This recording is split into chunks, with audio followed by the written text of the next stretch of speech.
हे बघा, हे पहा, हे शिंदे मिंदे बिंदे ह्यांच्याकडे खोकेच खोके आहेत.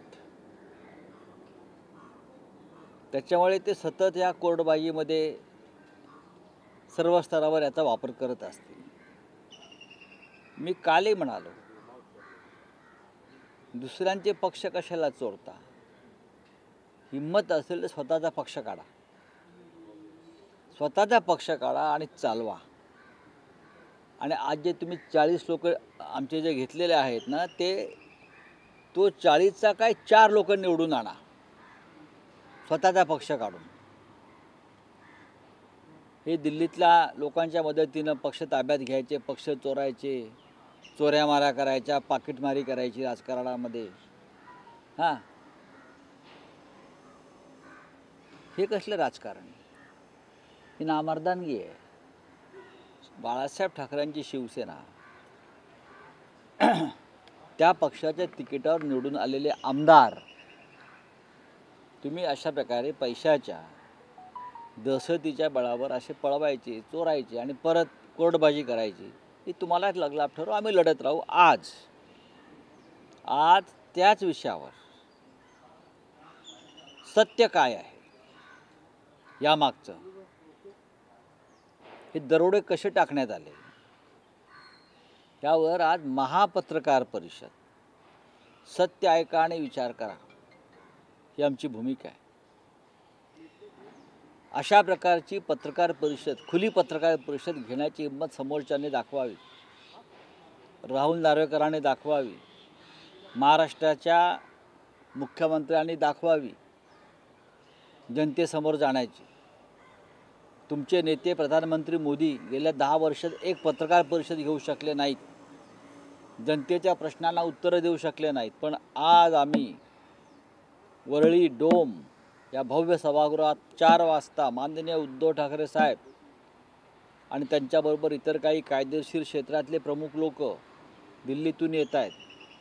हे पोल खोल करतील या निकालाची. कशा प्रकारे भारतीय संविधान, घटना, 10th शेड्यूल याच्या चिंधड्या उडवून हा निकाल दिलेला आहे, हे आज देशासमोर, जनतेसमोर स्पष्ट केलं जाईल. आणि देशातल्या पत्रकारांना खुलं निमंत्रण आहे, कोणी या आणि प्रश्न विचारा. एकनाथ शिंदे, देवेंद्र फडणवीस, नरेंद्र मोदी अशा प्रकारे समोर येऊन लोकांच्या नजरेला नजर भिडवून प्रश्नाला उत्तर देऊ शकणार आहेत का? नाही. सर, मुख्यमंत्री दावोस दौऱ्याला गेले, काय वाटतं, अपेक्षित आहे का यावेळी तरी रोजगार येईल महाराष्ट्राला किंवा मोठे प्रकल्प हाती लागतील महाराष्ट्राच्या? आल्यावरती बघू आपण. उद्योग मंत्री मोठ्या मोठ्या गोष्टी करतायत.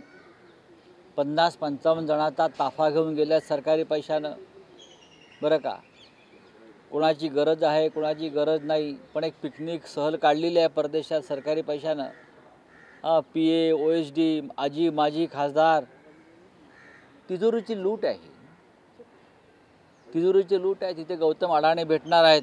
गौतम अडाणी इथे भेटू शकतात हो, असं मी आज वाचलं.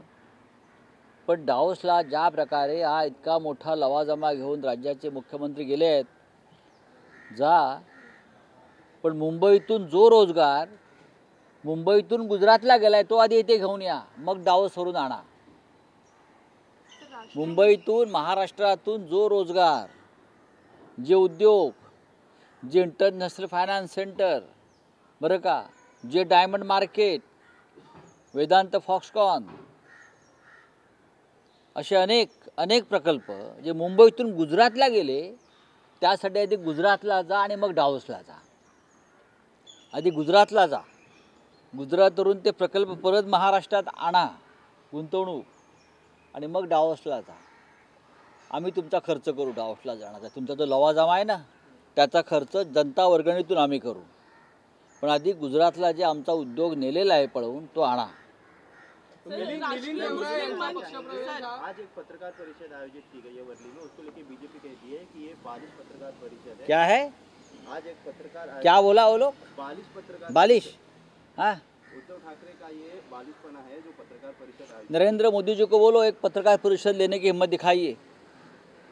10 साल में उनके नेता एक पत्रकार परिषद नहीं ले सकते, हिम्मत है? क्यों नहीं लेते? भाग क्यों जाते हो? 10 साल में जो प्रधानमंत्री पत्रकारों का, जनता का सामना नहीं कर पाते, उनके चेले चपाटे हमको बोलते हैं। आज की पत्रकार परिषद जनता का खुला मंच है, पत्रकारों का खुला मंच है। हम बहुत ही हिम्मत से आज पत्रकारों के सामने जाकर जो बात है, जिस तरह से निर्णय दिया है विधानसभा अध्यक्ष ने, उस बारे में हम उनका पोल खोल करेंगे। आइए ना, बालिश क्या है? जो मोदी जी कर रहे हैं, जो आप लोग कर रहे हैं, वो क्या है? वो क्या बचपना है? आपने संविधान की धज्जियाँ उड़ा दी है, आप कानून को मानते नहीं। इलेक्शन कमीशन से लेकर गवर्नर तक सभी घटनात्मक संस्थाओं को आपने खिलौना बना कर रखा है। हाँ, आपको क्या नैतिक अधिकार है ये बात करने का? जिस पार्टी के नेता नरेंद्र मोदी जी 10 साल में एक पत्रकार परिषद नहीं ले सकते, उनके महाराष्ट्र के चेले हमसे सवाल पूछते हैं कि आप पत्रकार परिषद क्यों लेते हो बाला उद्धव जी? हम इसलिए लेते हैं, जनता के सवालों का सामना करने की हिम्मत हमारे में है और हम सच का सामना करेंगे और सच बोलेंगे। मुस्लिम राष्ट्रीय मंच ने एक सर्वे किया है, उसमें कहा है कि 74% मुस्लिम जो है वो हैप्पी। क्या? राम मंदिर में फिर से विवाद शुरू हो गया। पहले शिखर का विरोध हो रहा था, शिखर नहीं है उसका विवाद चालू था, अब राम मूर्ति का विवाद चालू हो गया। जो शंकराचार्य कह रहे कम से कम 4 दिन अनुष्ठान के लिए चाहिए और मोदी जी कह रहे एक दिन में ना, अभी मोदी जी शंकराचार्य बन गए हैं तो अभी 4 पीठों के 4 शंकराचार्य हैं। एक नया पीठ बन गया है, बीजेपी पीठ। अब उसके शंकराचार्य मोदी जी है, जो मोदी कहेगा वही होगा। हाँ, ना मूर्ति देखेंगे, ना शास्त्र देखेंगे, ना शिखर देखेंगे, ना कुछ देखेंगे। जो मोदी जी कहेंगे चुनाव से पहले वो वही होगा। अब तो 4 शंकराचार्य बात कर रहे हैं, देश सुन रहा है। कौन पूछता है हिंदुत्व? अपने आप को हिंदुत्ववादी मानने वाले लोग शंकराचार्य की बात मानने को तैयार नहीं। खासकर मंदिर के मामले में, उनकी मंदिर के मामले में तो बात सुनिए। 74% मुस्लिम जो है वो हैप्पी है इस कंस्ट्रक्शन। ऐसा कौन बोल रहा है? ये मुस्लिम राष्ट्रीय मंच जो आरएसएस का। अच्छी बात है, आरएसएस का राष्ट्रीय मंच है ना, आरएसएस का है ना। मुस्लिम राष्ट्रीय मंच। आरएसएस को कब से मुस्लिमों से प्यार हो गया? कब से प्यार हो गया? हाँ, अच्छी बात है। इस देश में सभी को सुखी और आनंदी रहना चाहिए, सभी को। लेकिन क्या मोदी काल में ये संभव है? सर, कल आपने कहा था कि जो मंदिर जो है वो 4 किलोमीटर दूर बना है, क्या एग्जैक्टली इसके पीछे का आपने रीजन दिया है? रीज़न क्या है आप जाकर देखिए। जो गर्भगृह था वहाँ मंदिर होना था, जो हमने गिराया था वहाँ मंदिर होना था। वहाँ मंदिर बन गया क्या? मंदिर वही बनाएंगे, वहाँ मंदिर नहीं बना। आप जाकर देख लीजिए ना मंदिर कहाँ बना है। आप 22 तारीख को खुद जाकर देखिए, फिर सवाल पूछिए, फिर मंदिर वही बनाएंगे। ये नारा क्यों दिया था आपने? जनता को मूर्ख बनाने के लिए। चलिए सर मिलिंद देवरा यांचा पक्षप्रवेश आहे हा दिल्लीतून झाला होता। मुख्यमंत्री एकनाथ शिंदे यांची यांना माहिती पण नव्हती अशी माहिती भेटते। म्हणजे शिवसेनेचे पक्षप्रवेश आता दिल्लीतून होणार का? आजचा अग्रलेख वाचला असेल तर आपण पाहिला असेल, काही उद्योगपती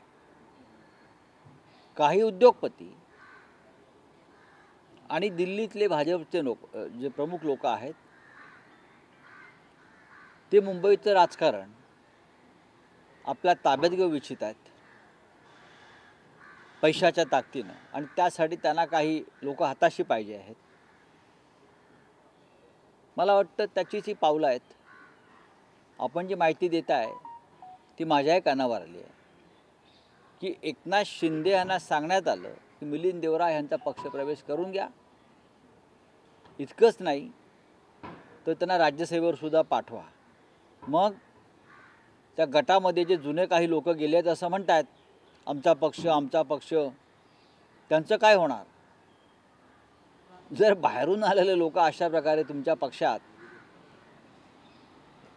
ताबडतोब उद्योगपतींच्या सल्ल्यानं, दबावानं किंवा दिल्लीच्या दबावानं अशा पदांवर जाणार असतील तर मला असं वाटतं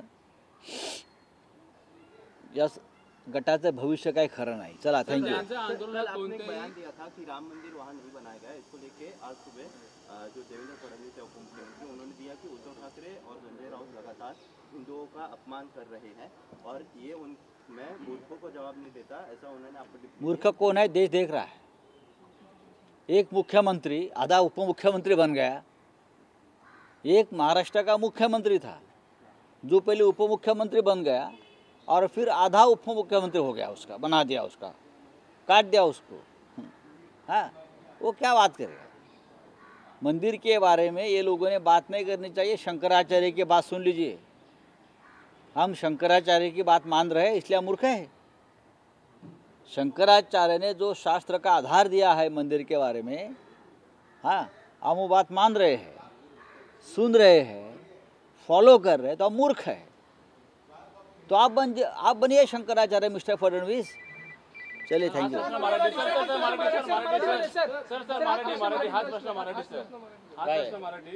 मी मूर्खांच्या प्रश्नांना उत्तर देत नाही असे देवेंद्र फडणवीस म्हणले. कोण मूर्ख? कशा करता? प्रश्न तर नीट. त्यांनी काय प्रश्न विचारला? मी मूर्खांच्या प्रश्न त्यांनी काय प्रश्न विचारला? आंदोलनात हां, प्रश्न विचारा, पूर्ण प्रश्न विचारा. त्यांचं आंदोलनात कोणते योगदान नाही. कोणतं आंदोलन? कोट्यावधी हिंदूंचा ते अपमान करतात. कोणतं आंदोलन? हां, आता प्रश्न आहे तुमचा. राम जन्मभूमी आंदोलनामध्ये भारतीय जनता पक्षाचं काय योगदान? हे सुंदरसिंग भंडारी, बरं का, सुंदरसिंग भंडारी तेव्हाचे भारतीय जनता पक्षाचे उपाध्यक्ष, बरं का, ज्यांनी सांगितलं, लालकृष्ण अडवाणी ज्यांनी सांगितलं, अटल बिहारी वाजपेयीजी ज्यांनी सांगितलं की अयोध्येच्या आंदोलनामध्ये जो संघर्ष झाला त्या संघर्षाच्या शेवटच्या टप्प्यात जे काही सगळं कोसळलं त्याच्यामध्ये भारतीय जनता पक्षाचा काहीही संबंध नव्हता. हे कोण सांगताय? देवेंद्र फडणवीस यांचे सर्वोच्च नेते. समजून घ्या म्हणावं. फडणवीसजी नीट समजून घ्या. सुंदरसिंग भंडारी, लालकृष्ण अडवाणी यांना फार दुःख झालं. अटलजी रडले. तेव्हा राम मंदिर आंदोलनात कोणाचा सहभाग होता हे कोणाचा नाही हे तुमच्या नेत्यांनी स्पष्ट केलेलं आहे. इतिहास समजून घ्या. सुंदरसिंग भंडारी तेव्हाचे भाजपचे राष्ट्रीय उपाध्यक्ष, प्रवक्ते, मुख्य प्रवक्ते, त्यांनी जाहीर केलं बाबरी पडली त्यात भाजपचा संबंध नसून शिवसेनेचा संबंध आहे. फडणवीस समजून घ्या. हे तुमच्या भारतीय जनता पक्षाचं योगदान आहे राम आंदोलनातलं. अटलजींना वाईट वाटलं. हां, अडवाणींना अतीव दुःख झालं.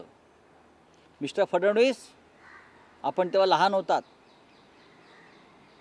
त्या संदर्भात जे विशेष न्यायालय नेमलं गेलं, CBI कोर्ट नेमलं गेलं, लिब्रायन कमिशन नेमलं गेलं, त्याच्यात जी चार्जशीट आहे, चार्जशीट आरोपपत्र, त्या आरोपपत्रामध्ये किमान 550 नावं ही शिवसैनिकांची आहेत माझ्यासह.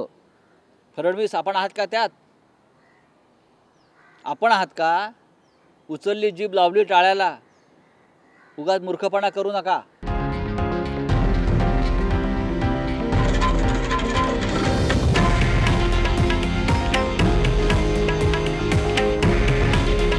हे आहे देशातील नंबर 1 न्यूज नेटवर्क आणि आपण पाहत आहात TV9 मराठी. काळजी तुमची, हित महाराष्ट्राचं.